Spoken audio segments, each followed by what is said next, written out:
habitual cheater doesn't get the hint and gets booted from a West Marches server. This is my first post in not only this sub, but also all of Reddit, excluding a few comments. So please excuse any wonky formatting. The story takes place in a D&D West Marches server on Discord, about a guy who just, for the life of him, could not stop cheating and acted rude, condescending, and cringeworthy the entire time. All names are changed, yada yada yada. This happened just as I got accepted as a moderator on this West Marches server. I was learning the ropes on helping run the server, making suggestions on rule changes, dealing with problematic players, etc. But boy, this was definitely a crash course in the latter. It was just a regular day when I saw a guy who we'll call Jared join the server. Nothing seemed odd about him at first. He went through the character approval process and rolled really good stats, something like a 90 total before racials, forgot the exact number. He made a couple jokes about having main character stats, which no one really minded at the time, as that was a fairly common joke here. He made a rogue/cleric, who I'll also call Jared because honestly, his character really didn't stand out enough in the personality department to distinguish him from the players. It was around the end of the day when his character got approved, and then he immediately applied to be a DM. So thankfully, I don't think any of the admins got around to actually looking at his application until we got clued in on something about Jared. The next day, I wake up to another one of the moderators posting in mod chat a screenshot of a PM she was sent. It was from a mod from a server we are partnered with, who is also an occasional player in our server. He told her that Jared used to DM on his server, but was kicked off the team because he was caught cheating, and also he had made a carbon copy of his old character there on our server. Literally the same name and everything. We then decided to keep an eye on him as he hadn't done anything yet, or so we thought. About 20 minutes later, the same mod that had received the message, who also had approved Jared's character, which is why we think he chose to message her out of everyone, looked at Jared's D&D Beyond sheet just to make sure he hadn't done anything, and saw he switched around his expertises, as well as gave himself 200 XPs out of nowhere, which we all saw because he did it in one of the bots' channel with Avray's XP tracking feature. As he made a mechanical change about his character after he was approved, this broke a rule. We decided to tell him that we noticed a discrepancy in his sheet from the submission, and asked him to take away the 200 XP, which he complied with. This would not be the last time, and we would catch Jared cheating or doing other crummy stuff. About a day goes by after this, and then Jared gets into an actual game. What happened next, I wasn't actually there for, but was told by the same mod who approved Jared's sheet, who we'll call Vi for convince about what happened. Vi had DM'd this game that Jared was in, and he got rude with one of her rulings. She had ruled that switching from his longsword and shield to a rapier would cost his entire action. Jared was not a fan of this, and had incessantly argued with her. She put her foot down, saying, "I'm the DM, and this is how I want to rule this." To which he replied, "Fine, if you want to be like that." Not only was he caught cheating on his first day, but he was already needlessly rude to someone. After the game, he used the gold he got from it to buy himself a herbalism kit. Vi, still not trusting of Jared, especially after that altercation, checked his sheets a few hours later. She had found that he now had proficiency with herbalism, even though he didn't have it at creation. Nor did he get anything that gives him proficiency. This was brought up in mod chat, and one of the admins decided to ask him what was up with that. His response was, "Wouldn't you get proficiency from having the item?" The admin asked him where he got that information from, to which he said, "I thought that's how tools worked." Due to his previous instance of cheating and our knowledge of his cheating on another server, no one bought it for a second, and he got his first warning. A few days later, I got into my first game with him.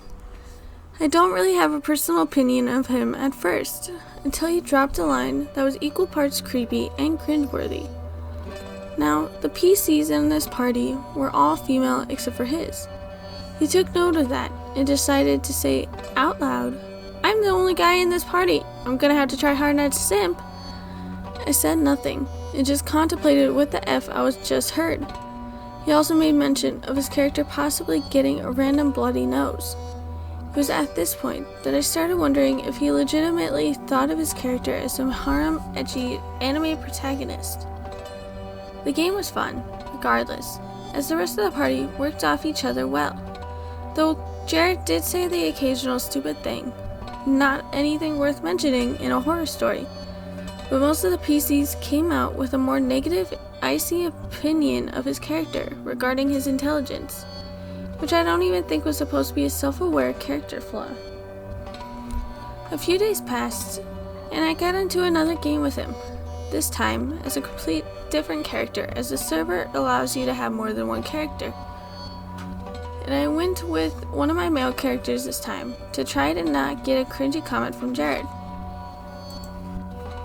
The DM was Vi, and we were going to hunt down a monster for Monster Hunter, and she found a bunch of 5e homebrew versions of Monster Hunter monsters that she really wanted to use. I've never played Monster Hunter before, but it was a lot of fun. However, Jared got up on his cheating again in the game. While we were fighting the monster, he decided to cast a save spell on it. Neither I nor Vi noticed he didn't say what he was casting, just that it was a dexterity save, and the monster failed, which he then said he had casted Fairy Fire. The next turn, he asked for another dexterity save, but this time the monster passed, to which he then said he had casted Sacred Flame. That was when the both of us were like, hold up, wait a minute, something ain't right. We both realized that he declared what he was casting both this turn and the last after he knew the outcome of the save. It failed the first time, so he casted a leveled spell.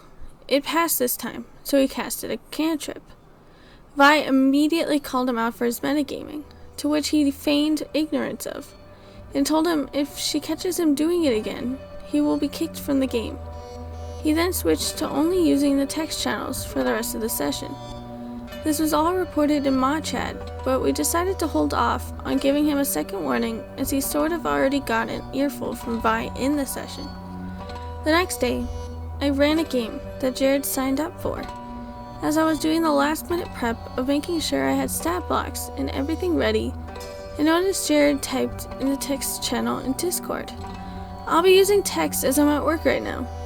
We have a rule on the server that you are not allowed to sign up for a game if you are going to be at work, or in class or students, as a lot of players on the server are in college, at the time it's ran. Me and an admin, who was a player for this game, told him that he was not supposed to sign up if he was going to be at work. He then changed his story to, "I'm actually on my 30-minute break." The admin then told him, "And you're going to be back to work only 30 minutes into what could be a 3 to 4 hour game? You could get in trouble if your bosses catch you." Jared, "I actually work at home, so it's no big deal." Both me and the admin. "But you're still not supposed to be doing work. You won't be putting in a lot of attention and effort into your work or the game if you're trying to do both at the same time." Jared in a condescending tone, "What? Do you not think I can multitask?" Admin, "That's not the issue. We have rules against this. You can't sign up for games if you have work shifts or classes at that time." Jared, "Actually, I take my 30-minute break at the end of my shifts, so I'm off after that." Admin and I didn't believe it for a second. He changed his story so much in a 2-minute conversation. I privately messaged him and told him that I'm giving a spot to someone else as I don't want to deal with a player being inattentive due to being at work and it being against the rules. While he complied, he still tried to stick to his ever-changing story. Time skip another day or so, I got into another game and Jared is in it as well. This time, I bring the new cleric I had just made. I had done a lot of research for this character, as I had never played a cleric before, so I wanted to choose the domain I would have the most fun with. This becomes relevant soon. I eventually chose the Dampfire Grave Cleric, a female character who I was careful not to have interact with Jared much because of some paranoia that he would just see her as a waifu. The quest was to get rid of some giant undead worm-like creatures. We eventually found these creatures and fought them. Turn 1. Jared tries to use Channel Divinity, Turn Undead, to frighten them. We can fight one while the other is busy running away. They both pass their wisdom saves, and Jared reacts with, "Okay, I'll just try it again next turn." Jared was level 6 or 7 at this time, and I knew his class split with only 2 levels of Cleric, and the rest were in Rogue, as he advertises that when he signs up for games. And with the knowledge of a Cleric that was fresh in my mind from creating this character, I knew that Turn Undead consumes a use of Channel Divinity, which you get 2 uses of only at 6th level Cleric, which Jared was not. With a constant and habitual cheating I knew him for, I wasn't going to let it slide, and spoke up as the DM wasn't a mod and was not aware of Jared's cheating ways, as we don't make warnings public to people under mods in the pre-verbal chain of command. I tried to sound like I was just correcting a mistake instead of making it seem like a call-out. Me. Actually, Jared, Turn Undead takes a use of your Channel Divinity, but you only have 1 of. Jared, what? No, it doesn't. It's a separate feature. Me. Turn Undead is just a Channel Divinity option every cleric gets on top of their domain's specific ones. Other players, as well as the DM, OP is right. Your Channel Divinity is gone. Jared, in one of the most condescending tones I have ever heard. Turn Undead doesn't take a use of Channel Divinity, OP. The DM politely shut down the conversation. It had taken up some time at the point. The ruled Jared's Channel Divinity was consumed, much to Jared's displeasure, and we finished the rest of the game, completing the quest given to us. After the game, I messaged Vi, who I knew had been having problems with Jared herself, to have a therapeutic rant. I told her what had happened, and then she told me she had stopped trying to sign up for games that were in the level bracket Jared was in, because his cheating and attitude was sucking the fun out of D&D for her, as she believed in the philosophy of no D&D is better than bad D&D, which sucked, as most of her characters are similar levels to Jared's, with the exception of 1 level 15 character at the time. High-level games aren't run super often on that server at times, where she can play, as the majority of the server lives in North America, and Vi lives in a European time zone. That was when we both decided to voice our own complaints in mod chat, as I have had enough of both Jared's cheating and general attitude, not only as a player, but as a moderator. After a conversation in mod chat with the other mods, learning that the other people in the mod team have had similar experiences with him, one of the owners spoke up and gave us a blessing to give Jared his 2nd warning for continued cheating and bad behavior. Now, with how our warning system works, the first warning is more of a slap on the wrist. You just get told, "Don't do this stuff again," and you're sent on your way. The 2nd warning, however, is a lot more severe. You get kicked from the server, but you can rejoin.